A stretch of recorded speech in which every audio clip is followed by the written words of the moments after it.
Надеемся, что концерт будет интересный. Надеемся на хороший отдых, на приятное времяпрепровождение и на хорошие песни. Нам хотелось бы, чтобы почаще русские приезжали. Да. Вот, потому что нам абсолютно некуда выйти. А тут вот с удовольствием нам дали билетики, мы пошли. Концерты русской и чувашской музыки в Нурлате пусть не часто, но все же бывают. У этой музыкальной программы было свое преимущество. Представитель любой национальности, проживающий в нашем районе, смог бы здесь найти свою отдушину. Мы в Нурлат приехали миссией дружбы, сказать большое спасибо. Тот век, то тысячелетие, вдруг с маленького городка Набережные Челны мы построили огромный полумиллионный город.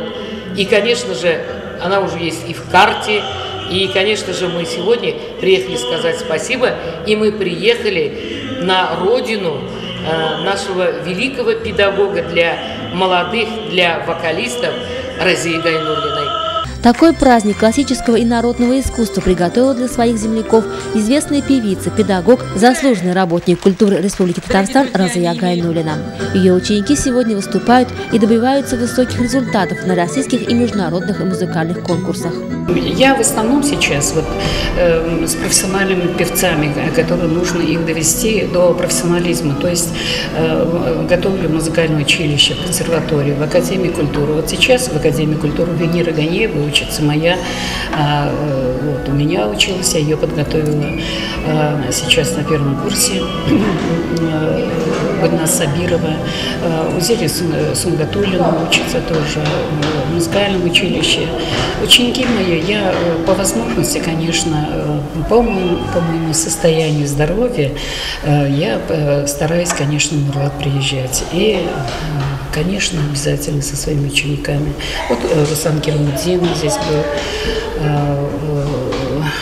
Поэтому для меня сейчас они молодые, хорошие певцы, они участвуют во многих конкурсах и по Татарии, и в Москве вот сейчас, и в других городах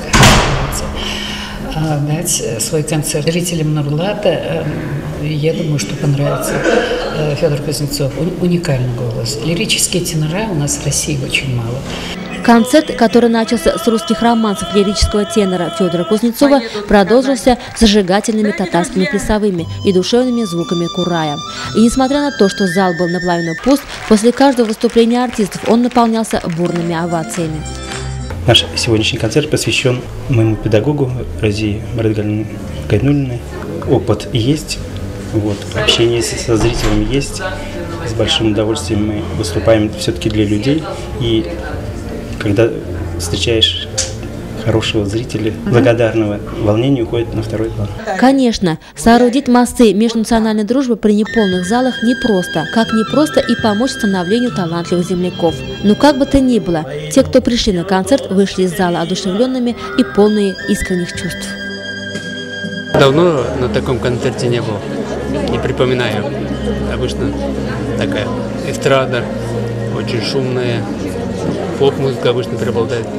Иногда хочется такую классическую послушать живьем.